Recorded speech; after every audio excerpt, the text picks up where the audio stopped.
जय श्री राम भक्तजनों। भगवान नारायण के साक्षात प्रतीक हैं, इसलिए वे सूर्य नारायण कहलाते हैं।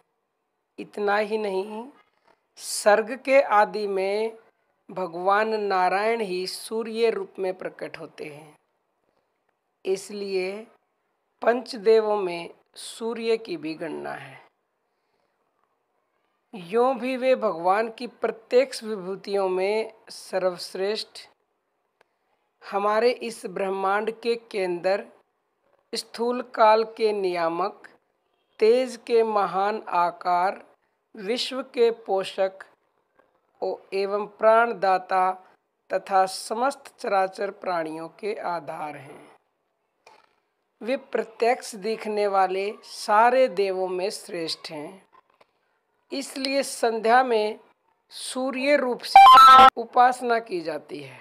उनकी उपासना से हमारे तेज, बल, आयु एवं नेत्रों की ज्योति की वृद्धि होती है और मरने के समय वे हमें अपने लोक में से होकर भगवान के परम धाम ले जाते हैं, क्योंकि भगवान के परम धाम का रास्ता सूर्य लोक से ही होकर गया है।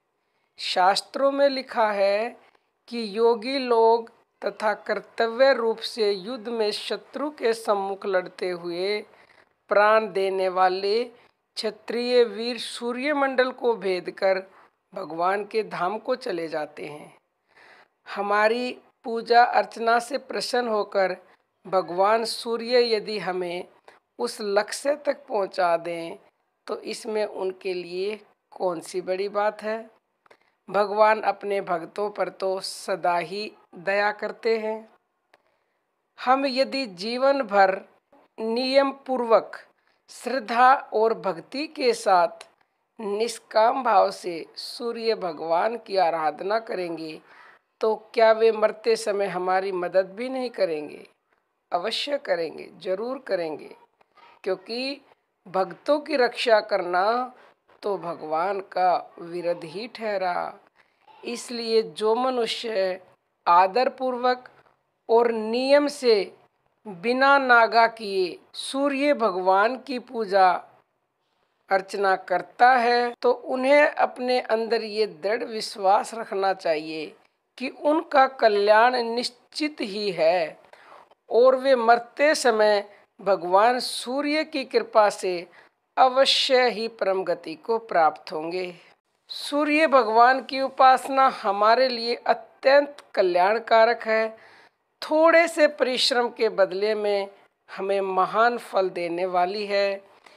इसलिए हम सबको नियम पूर्वक भगवान सूर्य की पूजा अर्चना करनी चाहिए और इस प्रकार लौकिक एवं पारमार्थिक दोनों प्रकार से लाभ उठाना चाहिए। सभी मनुष्य इस सस्ते से सौदे को बड़ी ही आसानी से स्वीकार कर लें, क्योंकि इसमें ना तो कोई खर्च ही लगता है, ना कोई रुपए पैसा ही लगता है और समय भी बहुत कम लगता है। अगर आप और कुछ भी नहीं कर सकते तो सूर्य भगवान को सुबह जल अर्पण करें, या फिर जो घरों में हम सुबह की पूजा अर्चना करते हैं ना, सुबह और शाम की, वो एक तरह से सूर्य भगवान की भी पूजा अगर हम समय पर करेंगे तो, क्योंकि सूर्य निकलने से पहले हम करेंगे तो उसका पूर्ण लाभ मिलता है, निकलने के बाद मध्यम, और जब दिन चढ़ जाता है तो फिर ना के बराबर मिल जाता है। ऐसे ही जब शाम की हम पूजा करते हैं तो सूर्य के रहते अगर हम पूजा करते हैं तो वो सूर्य भगवान की भी पूजा होती है, तो उसका फल हमें उत्तम मिलता है। और सूर्य छिपने के बाद जब हम पूजा करते हैं अपने घर में तो उसका मध्यम फल मिलता है, और जब तारे निकल आते हैं उसके बाद अगर हम पूजा करते हैं तो उसका तो फिर नाम मात्र फल मिलता है, उसको अधम माना जाता है। सूर्यास्त होने के बाद जो तारे निकल आने पर हम करते हैं, अगर हम सही समय पर अपने घर में पूजा करें, क्योंकि हर चीज़ का सही समय पर ही करने पर हमें लाभ मिलता है, तो पूजा अर्चना अपने भारत में सुबह शाम मुझे लगता है सभी घरों में की जाती है। तो अगर हम इसको समय पर करेंगे तो हमें इसका पूर्ण लाभ मिलेगा। सूर्य भगवान भी प्रसन्न होंगे और अति शीघ्र प्रसन्न होने वाले देव हैं ये। तो आप सब सूर्य भगवान को अपनी पूजा अर्चना से प्रसन्न करें, तो फिर सब प्रकार से मंगल ही मंगल होगा। तो आज के लिए इतना ही। जय श्री राम भक्तजनों।